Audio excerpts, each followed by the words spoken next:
Assalamualaikum warahmatullahi wabarakatuh. Kami dari kelompok C ingin mempresentasikan hasil ringkasan mata kuliah kami dalam mata kuliah akuntansi keuangan menengah dalam materi laporan laba rugi dengan dosen pengampu kami yaitu Ibu Sofi Yuninda Putri. Sebelumnya izinkan kami perkenalkan diri terlebih dahulu. Saya Naili Zaulan Ramadhani dengan NPM akhir 196. Saya Tazkia Yasmin dengan NPM akhir 127. Saya Mary Perwitasari dengan NPM akhir 209. Saya Devina Mutira Martawi dengan NPM 3 digit terakhir 262. Saya Alicia Apsari Tribaskoro dengan NPM akhir 296.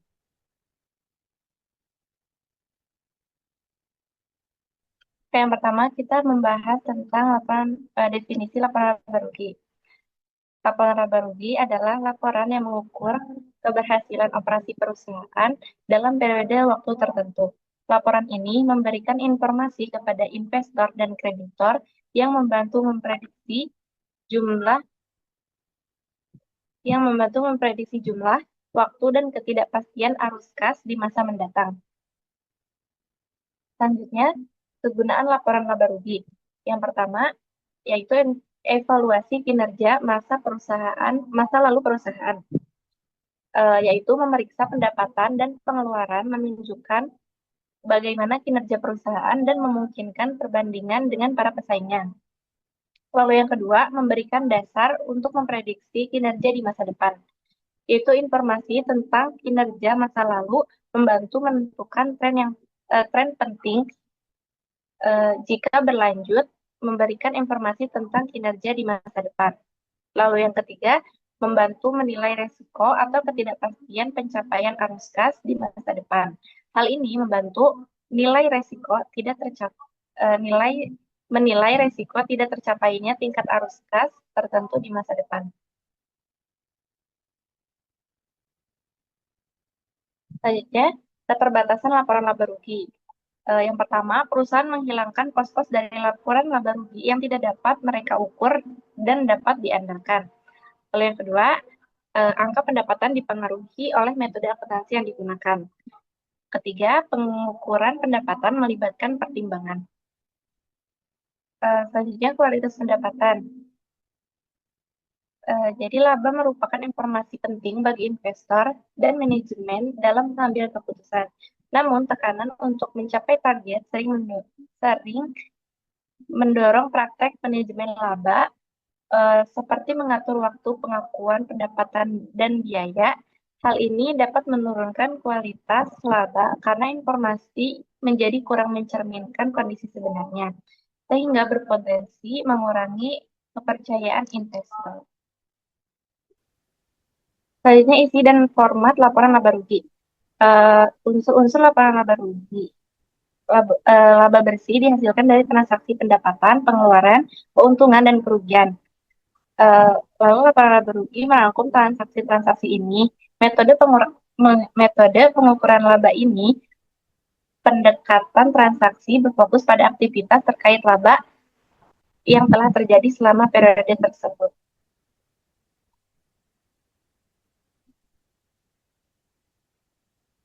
Lalu unsur-unsur laporan laba rugi. Unsur-unsur laporan keuangan.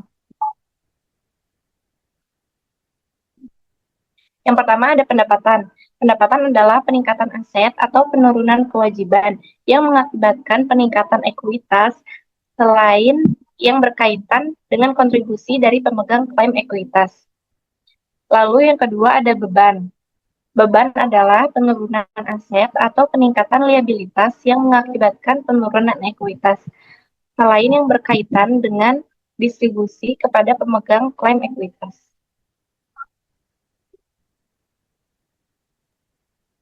Selanjutnya ada komponen menengah dari laporan laba rugi. Jadi komponen menengah ini adalah subtotal penting yang muncul sebagai laba bersih. Fungsinya itu membantu pengguna laporan keuangan melihat tahapan pembentukan laba, mulai dari penjualan sampai laba bersih. Setiap bagian menunjukkan sumber dan jenis biaya yang berbeda, sehingga memudahkan analisis kinerja perusahaan. Nah, isi utama komponen menengah itu yang pertama ada penjualan atau pendapatan, yang kedua ada harga pokok penjualan, tiga ada laba kotor, empat ada biaya penjualan, lima ada biaya administrasi, enam ada pendapatan dan beban lain-lain, tujuh ada pendapatan dari operasi, delapan ada biaya pembiayaan atau biaya bunga, sembilan ada pajak penghasilan, 10 ada laba bersih, 11 ada laba bersaham.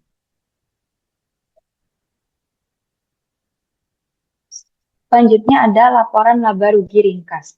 Jadi dalam praktiknya, laporan laba rugi ini sering dibuat dalam format ringkas agar mudah dibaca dan tidak terlalu panjang. Oleh karena itu, perusahaan tuh hanya menampilkan total pendapatan dan total beban tanpa merinci setiap jenis pengeluaran di dalam laporan utama. Agar informasi tetap lengkap dan transparan, perusahaan tuh menyediakan jadwal atau lampiran pendukung yang berisi rincian detail dari angka-angka tersebut. Jadi, jika ingin memahami kondisi operasional perusahaan secara lebih mendalam, membaca tuh nggak perlu hanya melihat laporan laba rugi utama, tapi juga harus memeriksa jadwal pendukungnya. Selanjutnya ini ada contoh laporan laba rugi ringkas. Selanjutnya ada item pendapatan. Yang pertama adalah laba kotor.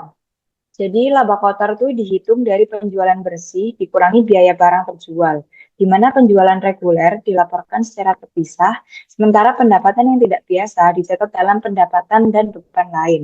Sehingga penyajian ini memudahkan analisis tren operasi berkelanjutan, membantu evaluasi kinerja perusahaan, memprediksi laba masa depan, serta menunjukkan bagaimana tekanan persaingan memengaruhi margin laba.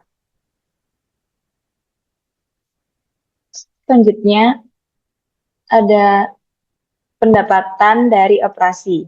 Jadi pendapatan dari operasi ini dihitung dari laba kotor dikurangi biaya penjualan dan administrasi serta pendapatan atau beban lain.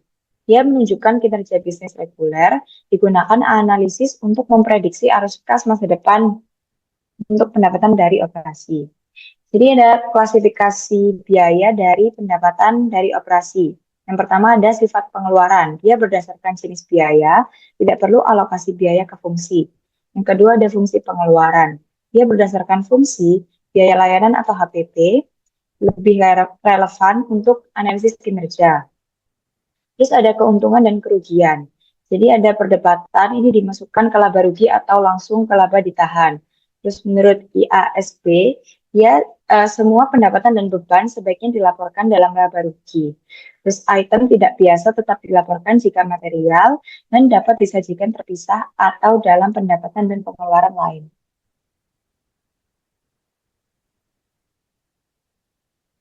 Selanjutnya yaitu pendapatan sebelum pajak penghasilan.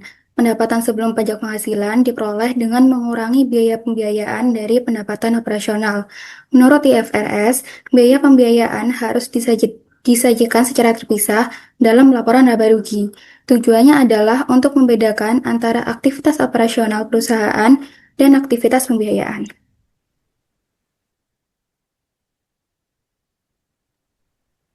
Selanjutnya adalah pendapatan bersih. Jadi pendapatan bersih adalah penghasilan perusahaan setelah dikurangi seluruh beban, termasuk pajak penghasilan. Pajak penghasilan dilaporkan sebelum laba bersih, karena perhitungannya bergantung pada pendapatan dan biaya yang diakui dalam periode tersebut. Perbedaan tarif pajak serta adanya biaya yang boleh atau tidak boleh dikurangkan dapat mempengaruhi besarnya pajak yang harus dibayar perusahaan. Oleh karena itu, informasi mengenai pajak sangat penting karena dapat membantu pengguna laporan keuangan dalam memprediksi kondisi dan kinerja perusahaan di masa depan. Selanjutnya yaitu laba bersaham. Jadi laba bersaham ini merupakan indikator penting untuk menilai kinerja perusahaan. Untuk rumus laba bersaham adalah laba bersih dikurangi dividen saham preferen per rata-rata tertimbang saham biasa beredar. Jadi nilai ini menunjukkan besarnya pendapatan yang diperoleh untuk setiap lembar saham biasa, bukan jumlah dividen yang dibagikan kepada pemegang saham. Karena penting bagi investor dan analisis dalam pengambilan keputusan, perusahaan wajib melaporkan nilai laba bersaham dalam laporan laba rugi. Selain itu, laba bersaham juga dapat mengalami pengenceran apabila terdapat kemungkinan penerbitan saham tambahan di masa depan.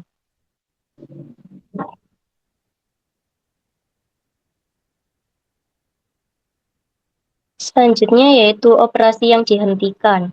Jadi operasi yang dihentikan adalah bagian dari perusahaan yang telah dilepas atau direncanakan untuk dilepas, serta dapat dipisahkan secara jelas dari kegiatan operasi perusahaan lainnya. Hasil operasi yang dihentikan harus dilaporkan secara terpisah dalam laporan laba rugi dan disajikan setelah pajak penghasilan. Informasi yang disajikan dalam operasi yang dihentikan meliputi laba rugi dari kegiatan operasi sebelum bagian tersebut dilepaskan. Yang kedua yaitu laba atau rugi yang timbul akibat pelepasan atau penjualan komponen bisnis tersebut. Operasi yang dihentikan ini adalah bagian dari perusahaan yang telah dilepas atau direncanakan untuk dilepas, serta dapat dipisahkan secara jelas dari kegiatan operasi perusahaan lainnya. Hasil operasi yang dihentikan harus dilaporkan secara terpisah dalam laporan laba rugi dan disajikan setelah pajak penghasilan. Selanjutnya adalah operasi yang dihentikan bagian alokasi pajak antar periode. Pajak yang dialokasikan ke setiap komponen dalam laporan laba rugi pada periode yang sama sesuai dengan prinsip bahwa pajak harus mengikuti pendapatan yang dihasilkan. Alokasi ini digunakan untuk memisahkan beban pajak antara operasi berkelanjutan dan operasi yang dihentikan, sehingga masing-masing komponen laba dapat ditampilkan secara lebih akurat. Dengan demikian, pengguna laporan keuangan dapat memahami dengan lebih jelas dampak pajak terhadap tiap bagian laba perusahaan. Selanjutnya yaitu operasi yang dihentikan, bagian keuntungan dan kerugian. Nah, jika operasi yang dihentikan menghasilkan keuntungan, maka pajak penghasilan dihitung atas keuntungan tersebut dan jumlah pajak akan dikurangkan sehingga diperoleh keuntungan bersih setelah pajak. Sedangkan jika operasi yang dihentikan menghasilkan kerugian, maka perusahaan tersebut dapat memperoleh manfaat pajak atau tax benefit yang mengurangi jumlah kerugian tersebut. Dampak dari operasi yang dihentikan biasanya disajikan jelas dalam laporan laba rugi atau diungkapkan lebih rinci dalam catatan atas laporan keuangan agar pengguna dapat memahami pengaruh pajaknya.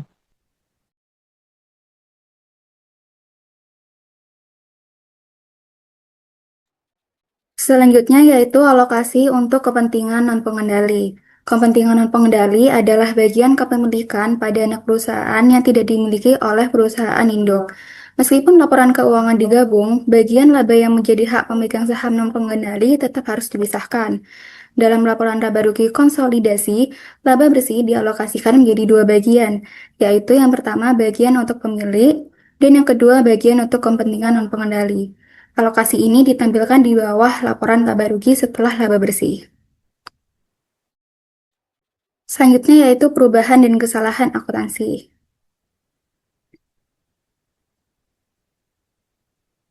Yang pertama yaitu perubahan prinsip akuntansi. Perubahan prinsip akuntansi terjadi ketika perusahaan mengganti metode akuntansi yang digunakan, misalnya dari metode persediaan FIFO ke metode rata-rata. Suatu perusahaan mengakui perubahan prinsip akuntansi dengan melakukan penyesuaian retrospektif terhadap laporan keuangan, yaitu menyusun ulang laporan keuangan tahun-tahun sebelumnya agar konsisten dengan prinsip yang baru diadopsi. Yang kedua yaitu perubahan estimasi akuntansi. Perubahan estimasi akuntansi terjadi karena adanya informasi atau kondisi baru, seperti perusahaan memperkirakan masa manfaat dan nilai sisa aset yang dapat disusutkan. Perubahan estimasi dicatat sebagai prospektif, yang berarti pada periode perubahan jika hanya mempengaruhi periode tersebut atau pada periode perubahan dan periode mendatang jika perubahan tersebut mempengaruhi keduanya.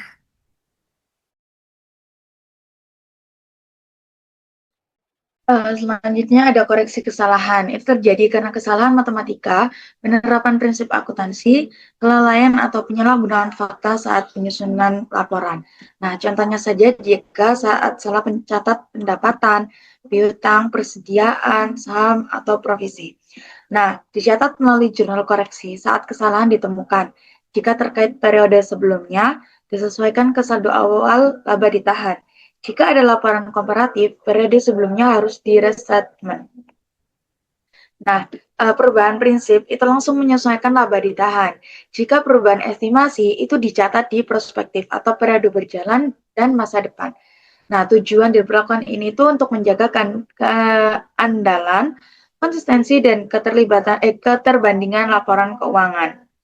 Nah, selanjutnya ada laporan ekuitas. Yang pertama ada laporan laba ditahan. Nah, saldo laba ditahan itu bertambah dari laba bersih dan berkurang karena dividen atau koreksi kesalahan periode sebelumnya. Nah, laporan ini itu sangat penting untuk melihat kebijakan perusahaan dalam menahan laba untuk ekspansi. Nah, selanjutnya ada laporan laba rugi komprehensif dengan pendekatan satu pernyataan. Nah, semua komponen pendapatan, beban, laba bersih, serta penghasilan komprehensif lain disajikan dalam suatu laporan penuntut. Format ini agar lebih ringkas dan mudah dibaca. Nah, untuk yang kedua ada laporan laba rugi komprehensif, pendekatan dua pernyataan. Nah, laporan pertama itu berisi laba rugi biasa, sedangkan yang laporan kedua ini berisi penghasilan komprehensif lain. Nah, pendekatan ini tuh memudahkan analisis karena memisahkan kinerja operasional dan juga unsur non-operasional. Lalu ada laporan perubahan ekuitas dengan pendekatan satu pernyataan. Laporan perubahan ekuitas. Nah, semua unsur perubahan ekuitas seperti laba, dividen, penambahan modal, dan penyesuaian lainnya itu disusun dalam satu tabel sehingga lebih praktis dan lebih komprehensif. Untuk yang kedua yaitu kami akan membahas tentang laporan posisi keuangan. Yang pertama ada kegunaan laporan posisi keuangan. Yang pertama ada kegunaan likuiditas yang menilai seberapa cepat aset dapat dikonversi menjadi kas untuk membayar kewajiban jangka pendek. Untuk yang kedua ada solvabilitas, yaitu menilai kemampuan perusahaan membayar utangnya saat jatuh tempo atau jangka panjang. Nah, semakin tinggi utang, itu biasanya semakin tinggi solvabilitas dan semakin tinggi risiko kegagalannya. Untuk yang kegunaan terakhir ada fleksibilitas keuangan, kemampuan perusahaan mengambil tindakan efektif untuk mengubah jumlah dan waktu arus kas agar bisa merespon kebutuhan serta peluang tak terduga. Untuk yang selanjutnya yaitu keterbatasan laporan posisi keuangan, yaitu ada biaya historis, sebagian besar aset dan kewajiban dilaporkan berdasarkan harga perolehan, bukan nilai wajar saat ini yang mungkin lebih relevan. Untuk yang kedua yaitu pertimbangan dan estimasi. Banyak item yang dilaporkan berdasarkan perkiraan subjektif seperti manfaat bangunan atau estimasi piutang yang tidak tertagih. Yang tiga ada aset tak berwujud yang hilang. Item bernilai signifikan sering dicatat jika tidak diukur secara objektif. Contohnya saja jika ada keahlian karyawan, reputasi, dan juga keunggulan riset. Yang keempat ada kewajiban di luar neraca. Beberapa komitmen atau utang mungkin tidak muncul langsung di laporan utama. Lalu yang ketiga ada klasifikasi laporan posisi keuangan. Yang satu berdasarkan karakteristik likuiditas, yaitu memisahkan aset atau kewajiban yang lancar dengan yang tidak lancar, yaitu memisahkan kas dari aset tetap. Untuk yang kedua berdasarkan fungsi operasi, memisahkan aset yang digunakan untuk operasi inti dengan investasi dengan aset investasi. Yaitu memisahkan persediaan barang dagangan dari properti investasi. Yang ketiga ada berdasarkan jumlah sifat dan waktu, melaporkan secara terpisah kewajiban yang berbeda waktu pelaksanaannya, yaitu memisahkan utang dagang dari kewajiban pensiun.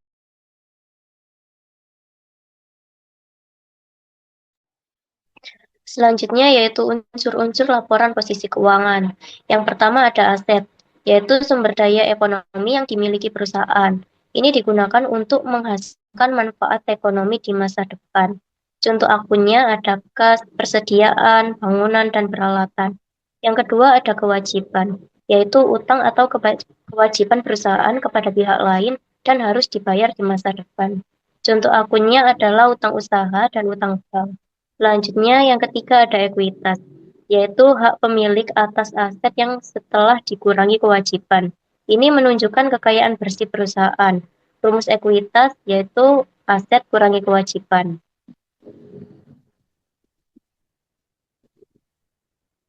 Selanjutnya yaitu bagian ekuitas. Jadi ekuitas merupakan bagian yang cukup kompleks karena dipengaruhi oleh hukum perusahaan dari perjanjian kontrak. Secara umum terdiri dari 6 bagian. Yang pertama yaitu modal saham, yaitu nilai saham yang diterbitkan bisa berupa saham biasa dan saham preferen. Yang kedua yaitu premi saham, merupakan kelebihan harga jual saham di atas nilai nominalnya. Yang ketiga yaitu laba ditahan, atau laba perusahaan yang tidak dibagikan kepada dividen. Selanjutnya ada akumulasi pendapatan komprehensif lain, yaitu total dari pos-pos pendapatan komprehensif yang belum terrealisasi. Yang kelima ada saham perbendaharaan, yaitu saham perusahaan yang dibeli kembali dari pasar. Dan yang terakhir ada kepentingan non-pengendali, yaitu bagian ekuitas anak perusahaan yang tidak dimiliki oleh induk perusahaan. Selanjutnya yaitu penyusunan laporan keuangan.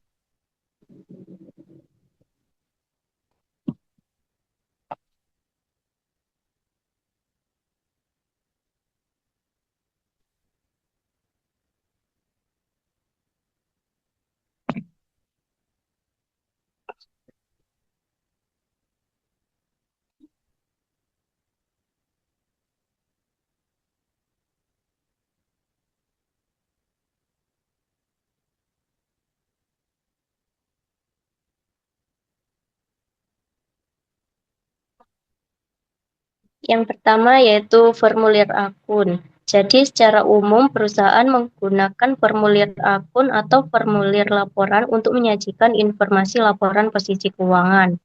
Formulir akun ini mencantumkan aset berdasarkan bagian di sisi kiri dan ekuitas serta liabilitas berdasarkan bagian di sisi kanan. Kerugian utamanya adalah perlunya ruang untuk yang cukup lebar untuk menyajikan item-item tersebut berdampingan. Seringkali formulir akun membutuhkan 2 halaman yang berhadapan.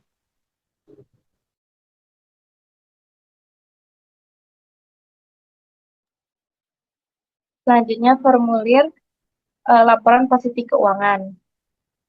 Nah, formulir ini dibagi menjadi 2 bagian utama, yaitu aktiva di sebelah kiri dan pasif ekuitas dan liabilitas di sebelah kanan. Pada bagian aktiva dibagi menjadi 2 kelompok, yaitu aset lancar dan aset tidak lancar. Aset lancar itu termasuk persediaan, piutang, dan kas. Aset tidak lancar, contohnya investasi jangka panjang dan aset tetap. Selanjutnya di sisi kanan ada ekuitas dan liabilitas. Di sini dibagi juga menjadi 3 bagian, yaitu ekuitas yang berisi modal dan laba perusahaan, lalu kewajiban jangka panjang dan kewajiban lancar.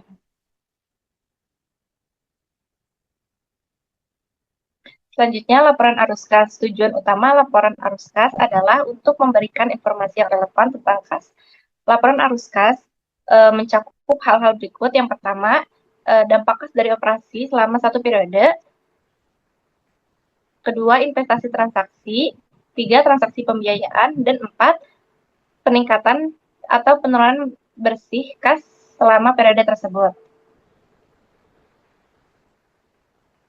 Selanjutnya isi laporan arus kas. Yang pertama, yaitu aktivitas operasi, yaitu arus kas yang berkaitan dengan kegiatan utama perusahaan dalam menghasilkan pendapatan.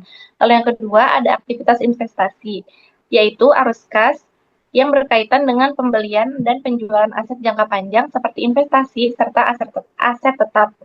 Yang ketiga, aktivitas pembiayaan, yaitu arus kas yang berkaitan dengan perubahan pada kewajiban dan ekuitas, seperti penambahan modal dari pemilik atau peminjam atau pinjaman dari kreditur serta pembayaran kembali pinjaman tersebut. Jadi laporan arus kas ini menunjukkan dari mana kas diperoleh, dan untuk apa kas digunakan dalam satu periode tertentu.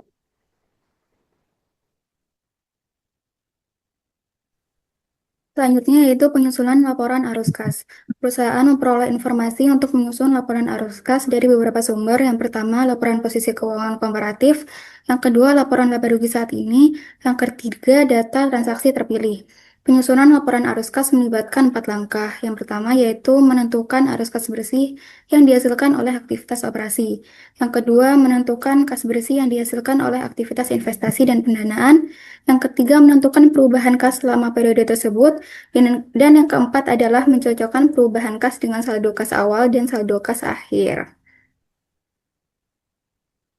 Nah, selanjutnya yaitu aktivitas non-tunai yang signifikan. Tidak semua aktivitas penting perusahaan melibatkan kas. Beberapa transaksi penting tidak mempengaruhi arus kas secara langsung. Contohnya yaitu yang pertama penerbitan saham biasa untuk membeli aset, yang kedua konversi obligasi menjadi saham biasa, yang ketiga penerbitan utang untuk membeli aset, yang keempat yaitu pertukaran aset jangka panjang. Untuk pelaporannya tidak dicantumkan dalam laporan arus kas dan disajikan dalam catatan terpisah pada laporan keuangan. Yang selanjutnya yaitu kegunaan laporan arus kas. Laporan arus kas menunjukkan kemampuan perusahaan dalam menghasilkan dan menggunakan kas. Tanpa kas yang cukup, perusahaan bisa mengalami kesulitan bahkan jika mencatat laba. Kreditur sangat memperhatikan arus kas dari aktivitas operasi karena menunjukkan kemampuan perusahaan dalam membayar kewajiban. Yang kedua yaitu likuiditas keuangan. Laporan arus kas membantu menilai likuiditas melalui kemampuan perusahaan untuk kewajiban lancarnya dari kas operasi. Semakin tinggi rasio cakupan utang kas saat ini, semakin kecil kemungkinan perusahaan akan mengalami masalah likuiditas.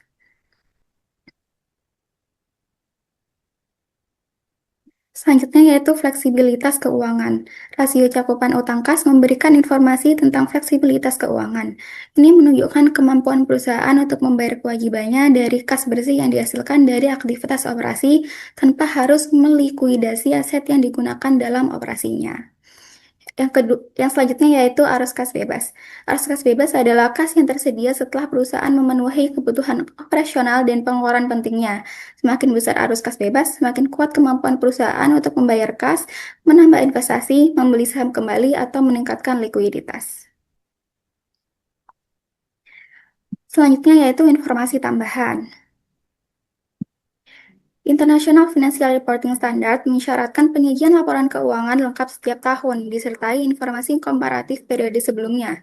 Satu set lengkap laporan keuangan terdiri dari yang pertama, laporan posisi keuangan pada akhir periode, yang kedua, laporan laba rugi komparatif, yang ketiga, laporan perusahaan ekuitas, yang keempat, laporan arus kas, yang kelima, catatan atas laporan keuangan. Catatan atas laporan keuangan adalah bagian integral dari laporan keuangan. Catatan ini memberikan penjelasan kualitatif dan tambahan data kuantitatif untuk memperjelas angka-angka dalam laporan utama. Selanjutnya yaitu kebijakan akuntansi, prinsip, dasar, konvensi, aturan, dan praktik spesifik yang diterapkan perusahaan dalam menyiapkan dan menyajikan informasi keuangan. DASB merekomendasikan pengungkapan semua prinsip dan metode akuntansi penting yang melibatkan pemilihan dari berbagai alternatif atau yang khas untuk industri tertentu. Perusahaan umumnya menyajikan ringkasan kebijakan akuntansi penting sebagai catatan pertama pada laporan keuangan. Selanjutnya yaitu catatan tambahan atas laporan keuangan. Selain menjelaskan kebijakan akuntansi, perusahaan menggunakan catatan khusus untuk membahas item-item dalam laporan keuangan yang perlu diperjelas. Dalam banyak kasus, IFRS mensyaratkan pengungkapan khusus. Pengungkapan dalam catatan dapat meliputi yang pertama, pemisahan aset tetap ke dalam kelas-kelas seperti tanah dan bangunan beserta akumulasi pengusutannya. Yang kedua, perincian piutang, pelanggan dagang, pihak terkait, pembayaran dari muka, dan lainnya. Yang ketiga, klasifikasi persediaan seperti barang dagangan, barang dalam jasa, atau barang jadi. Yang keempat, ada rincian profesi seperti tunjangan karyawan dan lainnya.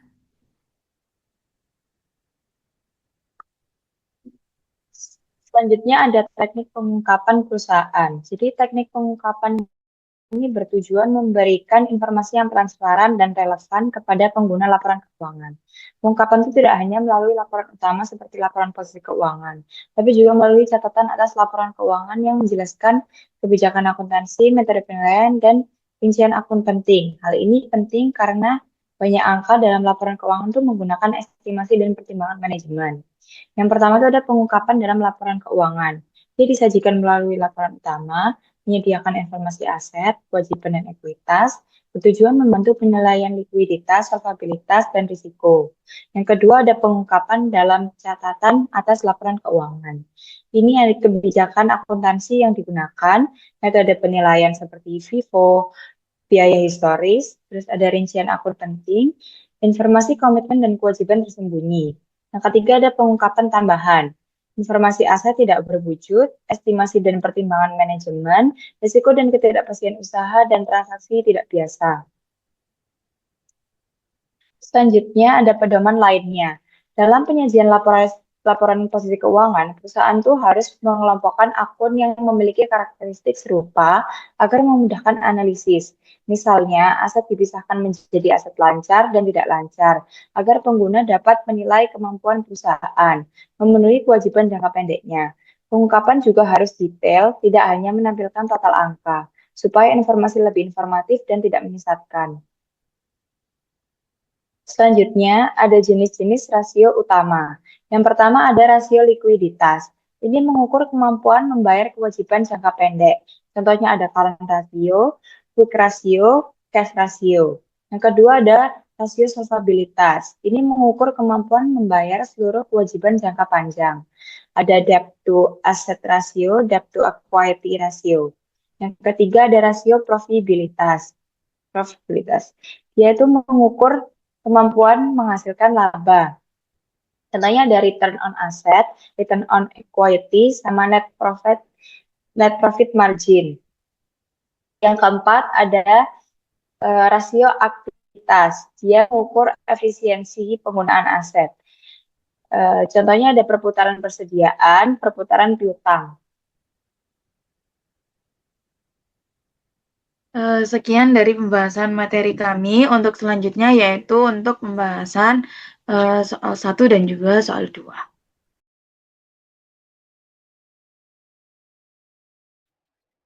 Selanjutnya kita akan membahas soal yang pertama yaitu E3.10 LO3. Nah, pada soal yang A yaitu buatlah jurnal penyesuaian pada tanggal 31 Agustus untuk periode 3 bulan, 1 Juni sampai 31 Agustus.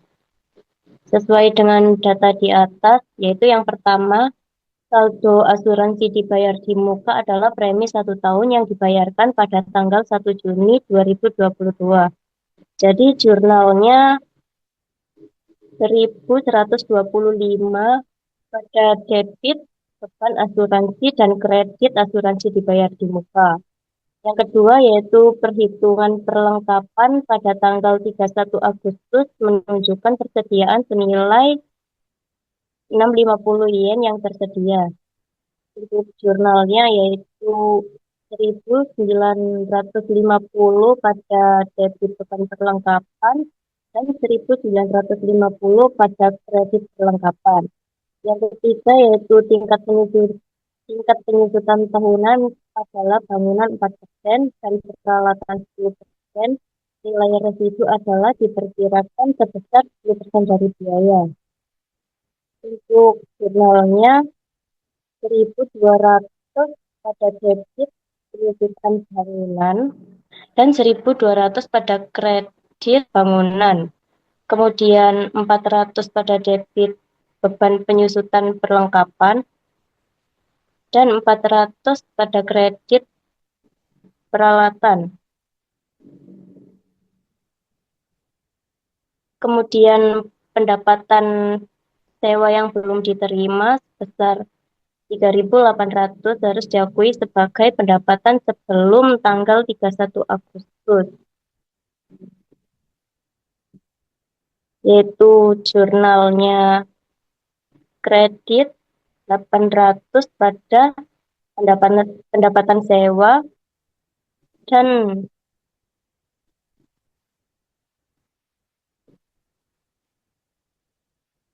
debit 800 pada piutang sewa. Kemudian gaji dan upah sebesar 375 belum dibayarkan pada tanggal 31 Agustus.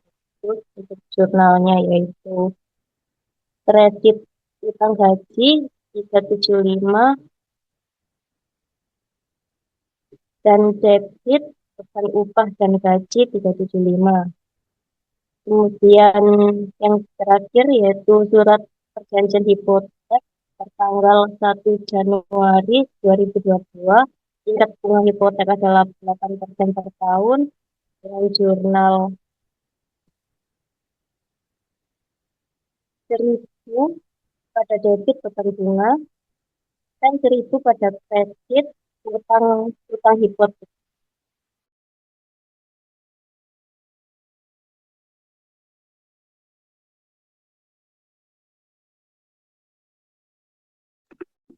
Untuk selanjutnya yaitu setelah kita membuat jurnal penyesuaian, selanjutnya yaitu kita membuat neraca saldo setelah dilakukan jurnal penyesuaian, yaitu neraca saldo setelah disesuaikan. Nah, untuk akun-akun yang tidak termasuk ke dalam jurnal penyesuaian, nah itu tuh akunnya itu langsung menyesuaikan ke neraca saldo setelah disesuaikan, misalnya seperti kas. Nah itu kan tidak terpengaruh ke jurnal penyesuaian, jadi dia hanya bergeser saja langsung ke neraca saldo setelah disesuaikan. Jika dia debit, maka di neraca saldo setelah disesuaikan dia juga masuk ke debit. Jika akun itu awalnya di neraca saldo sebelum disesuaikan di kredit, dia juga masukkan neraca saldo setelah disesuaikannya juga di kredit. Nah, jika akun tersebut masuk ke dalam jurnal penyesuaian, nah maka akunnya itu jika neraca saldo sebelum disesuaikan dia masuk ke dalam akun debit dan neraca saldo dan neraca penyesuaiannya masuk di debit, maka neraca saldo setelah disesuaikannya itu akun debit ditambah dengan akun debit jadi hasilnya positif. Seperti contohnya pada beban upah dan gaji. Nah, pada beban upah dan gaji pada neraca saldo sebelum disesuaikan ditaruh di sebelah debit pada 44.800 yen dan juga jurnal penyesuaiannya 375 yen pada debit. Nah, maka neraca saldonya yaitu 44.800 ditambah 375 yaitu 45.175 pada debit di neraca saldo setelah disesuaikan. Begitupun jika akun neraca saldo sebelum disesuaikannya terdapat di kredit dan juga jurnal penyesuaiannya terdapat di kredit, maka neraca saldo setelah disesuaikannya juga ditaruh di kredit. Nah, contohnya saja pada akun pendapatan sewa diterima di muka. Nah, di situ contohnya saja pada pendapatan sewa.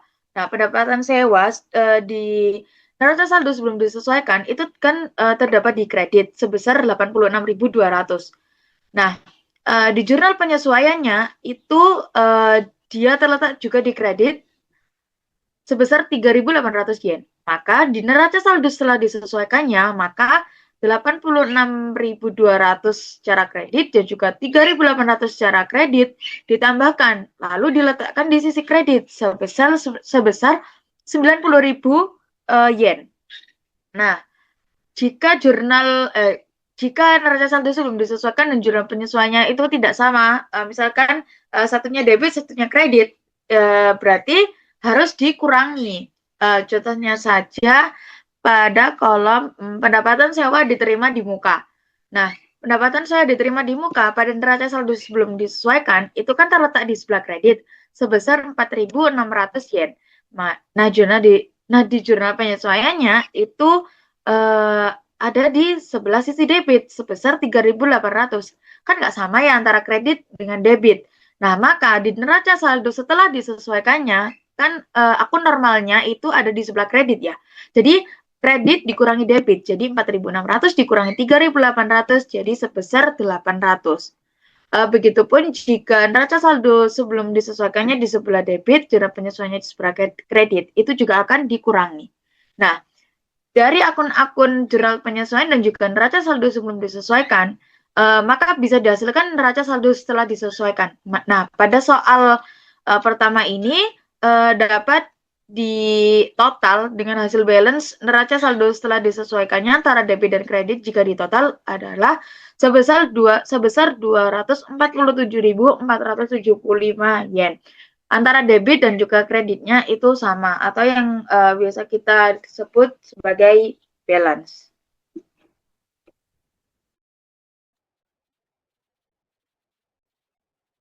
Selanjutnya, saya akan menjawab pertanyaan P3.4 LO2 345. Yang pertama ada jurnal penyesuaian. Jadi dari soal tadi data penyesuaian nomor 1, persediaan yang tersedia berjumlah 1.500. Karena saldo awal perlengkapan 5.500, sisa perlengkapan 1.500, jadi terpakainya 4.000. Ini masuk di akun beban perlengkapan 4.000 dan perlengkapan 4.000. Lalu yang kedua ada penyusutan peralatan tersebut adalah sebesar 15.000 euro. Ini masuk di akun beban penyusutan dan akumulasi penyusutan sebesar 15.000. Lalu yang ketiga ada bunga sebesar 11.000 terutang atas wesel bayar pada tanggal 30 November. Ini masuk pada akun beban bunga dan utang bunga sebesar 11 euro. Selanjutnya ada neraca saldo setelah disesuaikan. Jadi sesuai dengan jurnal penyesuaian tadi, kita sesuaikan neraca saldo sebelumnya. Yang pertama ada kas sebesar 28.700, piutang sebesar 33.700, inventaris sebesar 45.000, perlengkapan sebesar 1.500, peralatan sebesar 133.000, akumulasi penyusutan peralatan sebesar 39.000, hutang wesel sebesar 51.000, hutang usaha 48.500, hutang bunga sebesar 11.000, modal saham sebesar 90.000, laba ditahan 8.000, pendapatan penjualan 757.200, lalu pengembalian dan potongan penjualan 4.200, HPP 495.400, beban gaji dan upah 140.000, beban iklan 26.400, beban utilitas 14.000, beban pemeliharaan dan perbaikan 12.100, beban pengiriman 16.700, beban sewa 24.000, beban perlengkapan 4.000, dan beban bunga 11.000, dan terakhir beban penyusutan sebesar 15.000 dan totalnya sebesar 1.4.700 euro.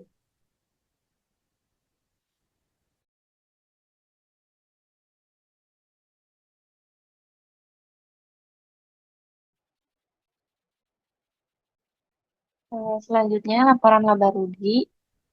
Di sini pendapatan penjualannya 757.200, lalu dikurangi dengan pengembalian dan potongan penjualan 4.200. Jadi hasil penjualan bersih besar 753.000. Lalu dikurangi dengan HPP penjualan sebesar 495.400, memperoleh laba kotor sebesar 257.600. Lalu dikurangi beban operasional, beban gaji 98.000, beban iklan 26.400,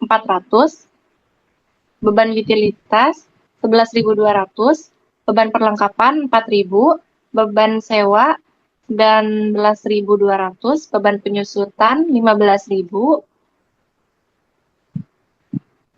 beban pengiriman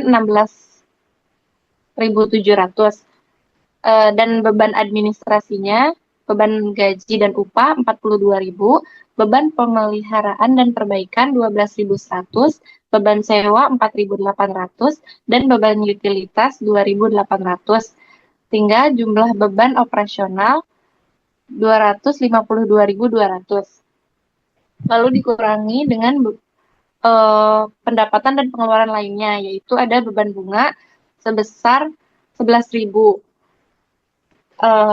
Jadi tadi laba kotor yang diperoleh 257.000, 3.600 dikurangi jumlah beban operasional 252.000 dan dikurangi pendapatan pengeluaran lainnya yaitu beban bunga 11.000 sehingga diperoleh kerugian bersih 5.600.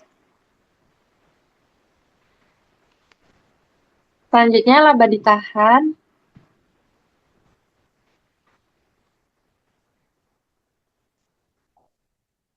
Laba ditahan dimulai dari 8.000 dikurangi kerugian bersih 5.600 sehingga laba ditahan yang di akhir adalah 2.400.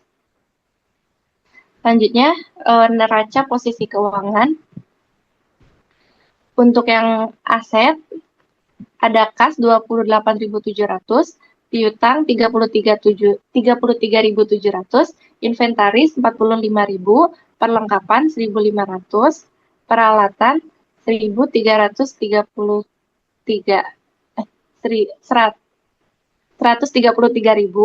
dan akumulasi penyusutan di minus 39.000.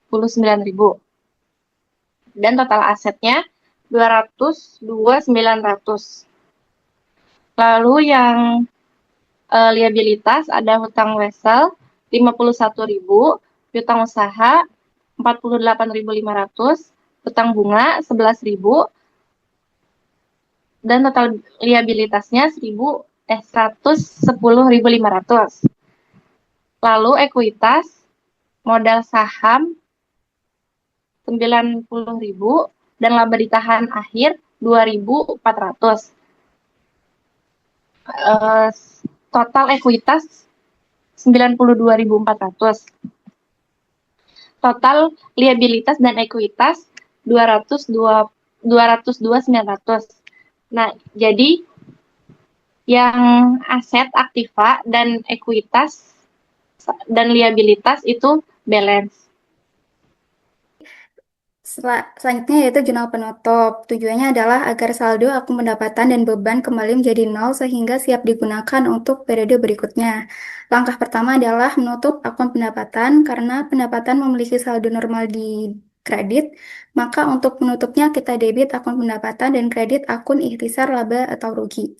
Yang kedua adalah menutup semua akun beban karena beban memiliki saldo normal di debit, maka kita debit ikhtisar laba rugi dan kredit masing-masing akun beban. Setelah itu kita melihat hasilnya pada kasus ini perusahaan mengalami kerugian sebesar 5.600 euro karena total beban lebih besar daripada pendapatan. Langkah terakhir adalah memindahkan kerugian tersebut ke akun laba ditahan. Karena perusahaan rugi, maka laba ditahan berkurang. Selanjutnya yaitu neraca setelah penutup.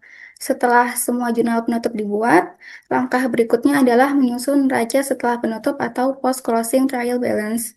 Neraca setelah penutup hanya berisi akun permanen, yaitu aset, liabilitas, dan ekuitas.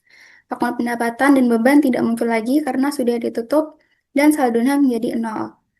Nah, jumlah aset dan jumlah liabilitas dan ekuitas sama, yang berarti laporan harus seimbang dan sudah benar. Sekian presentasi dan jawaban dari kelompok kami. Wassalamualaikum warahmatullahi wabarakatuh. Wabarakatuh.